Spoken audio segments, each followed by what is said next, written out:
Enslaved Odyssey to the West was developed with the help of some top-notch talent, novelist Alex Garland and actor Andy Serkis, to name a couple.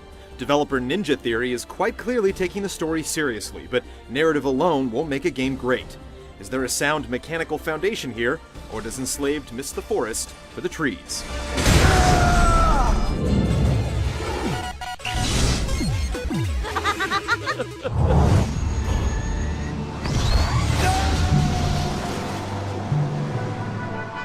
Enslaved's plot is based on Journey to the West, a 16th century Chinese classic that's been extensively adapted and riffed on in pop culture.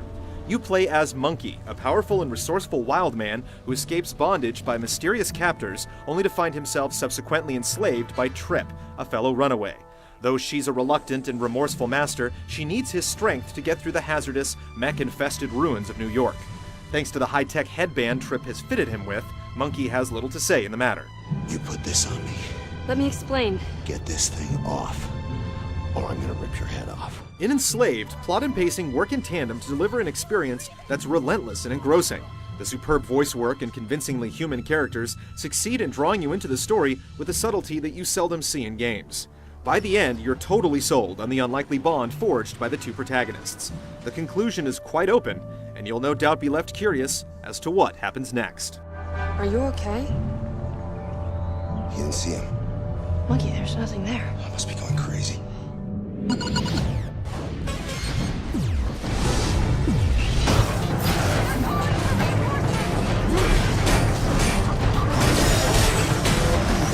Enslaved is a testament to simplicity. The experience is linear, focused, and wonderfully paced, designed to exhilarate rather than challenge.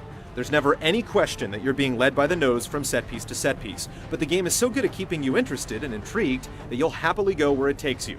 This is the video game equivalent of a page-turner.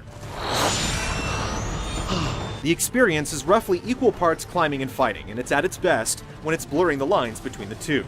You'll very seldom fear for your life when platforming. Really, the only instances in which you'll have to sweat timing and speed are during the cinematic set pieces, when the game tries its best to evoke Uncharted 2.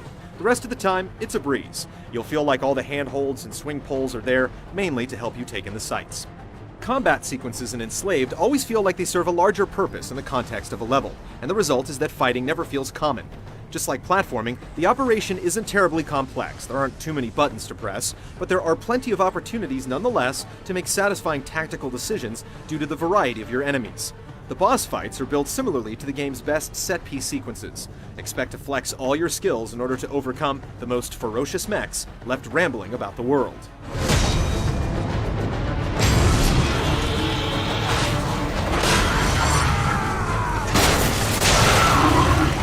Enslaved makes smart use of its streamlined toolset, but you come away wishing that the designers had added a little more complexity to Trip's role in the game. She's far from a non-presence, but this is mostly due to her prominent role in the story. While you're busy traipsing around and smashing mechs as Monkey, Trip exists as little more than a voice in the back of your head. You never really have to pay mind to her safety outside of scripted scenarios, and her distractibility is pretty situational in utility. It comes off as a missed opportunity in the end. While giving Trip a more active role could very well have made the game less breezily enjoyable, it would have been well worth the sacrifice if done right. So, I'll actually need to switch on the whole system in order to bypass it. It should only take a couple of minutes. Enslaved will last you a good 8 to 10 hours before the credits roll. There isn't much to draw you back for a second run unless you're obsessive about collectibles or feel a burning need to max out on upgrades.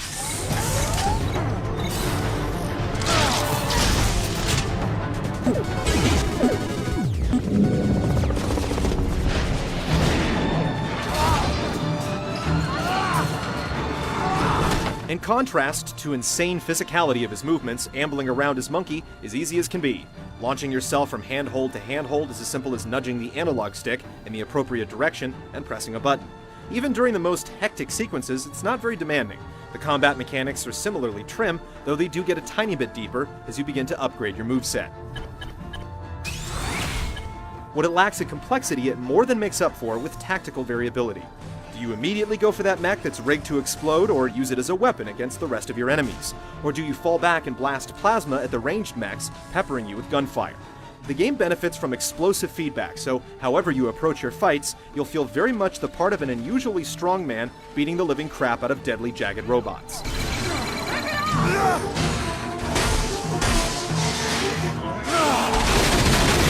When you're riding around on Monkey's hover disc, the controls feel appropriately fast and loose, challenging you just enough to make all the daring jumps. When you're blasting away with your staff, you'll feel like you're wielding a powerful weapon indeed. In all, the game's mechanical foundation is competent and functional. Enslaved keeps it simple, and it's all the better for it.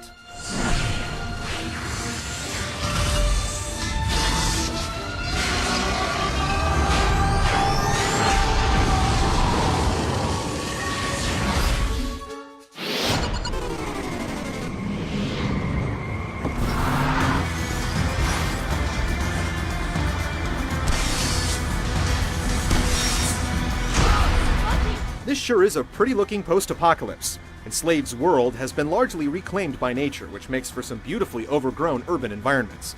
Much of the world has an almost pastoral feel to it, and the result is unexpectedly welcoming.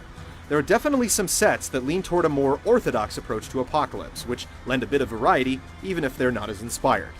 The game's crowning achievement, though, is the naturalism of its characters. The voice work and motion capture, much of which bears the mark of the inimitable Andy Serkis, is several notches above what you expect from a game. The characters frequently sell you on their humanity with subtle facial gestures, which is truly a superb achievement. You could probably stay if you wanted. That said, the game encounters some performance problems when things get too hectic, so expect stutters at odd moments. We also encountered a weird bug that caused Monkey's model to completely vanish during a cutscene.